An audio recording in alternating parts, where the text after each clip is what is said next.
There's going to be a lawnmower, isn't there? Please don't be a lawnmower. I'm trying to film videos.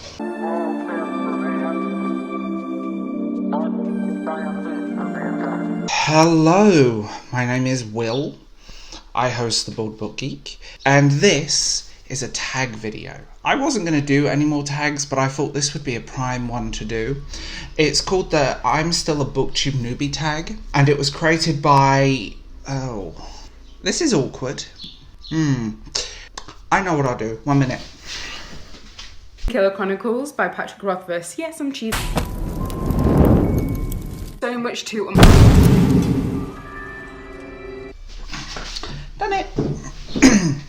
Who thought dusting people would be so hard? Buffy makes it look easy. Here are the questions, and off we go. 1. Why do you consider yourself still a newbie?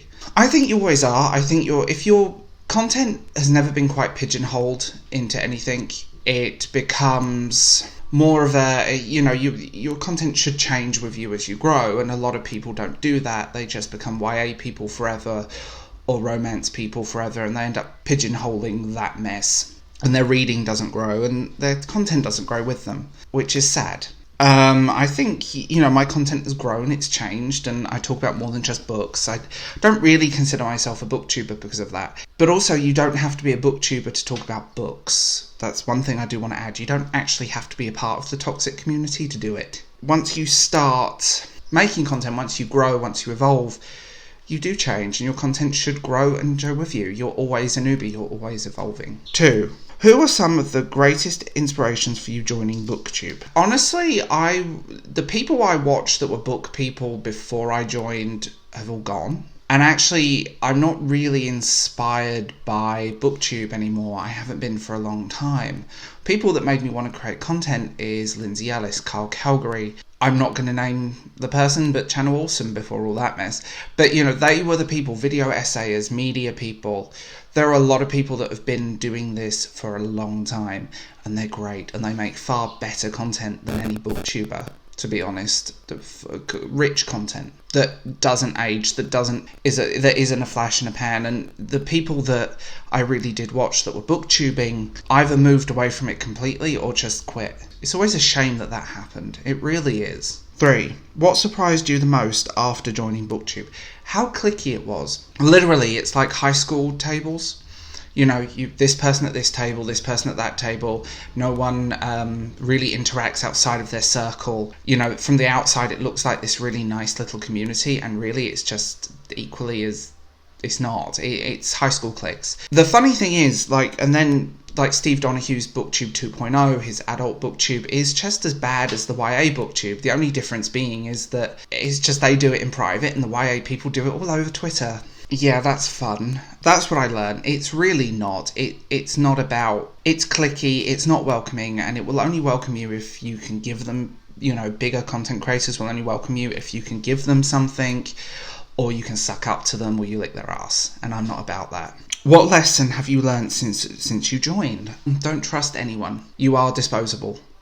I learned that very recently with someone that I wouldn't say was a friend, but definitely someone that was on there. There's going to be a lawnmower, isn't there? Please don't be a lawnmower. I'm trying to film videos. This person, I wouldn't say was a friend, but definitely someone I kind of watched their content and thought they're okay, and we talked occasionally, but you are disposable to them, and they... kind of a shame that friendships, air quotes, friendships, end after... when people think everything's about them. The people that will become your friends are the people that you will create a genuine connection with, and the people that I talk to, AG, Ari, Amy Gets Lit, people like that, they're the people that I talk to. They're the people that really help, and I bounce ideas off, we chat, we have a laugh. There's my favourite Squid Girl. I'm going to put a whole link of people in this. So, yeah, it's going to be fun. It's going to be a very, very, very fun and very weird video to make. I think I can list about 5 people that I really count as good booktube friends that I can talk to about anything. Fuck the lawnmower! What fears do you still have about your channel? That it's just going to wither and die? That's something that scares me, that You know, if a video flops, I'm like, will this affect the next one? Will this do this? Will my channel just fade into nothingness? 2020 has kind of shown that my channel isn't doing very well, even worse than it ever did before, which I always find hilarious. But, you know, my channel's, I don't know, finding new people, I suppose. When only 20% of your subscribers actually engage with your content out of, over 2,000? What's the point? Like, subscribers are meaningless. They're just currency on YouTube. They're currency for people. Subscribers are one of the most meaningless things within the book community because, oh my God, guys, I've got 10,000, 20,000 subscribers. That's not that big. But also, only 150 of them are watching your video. Only 150 views per video, or a few hundred at most. That's very telling. I'll put it that way. What kind of content would you... Number 6. What kind of content would you like to make that you're yet to make?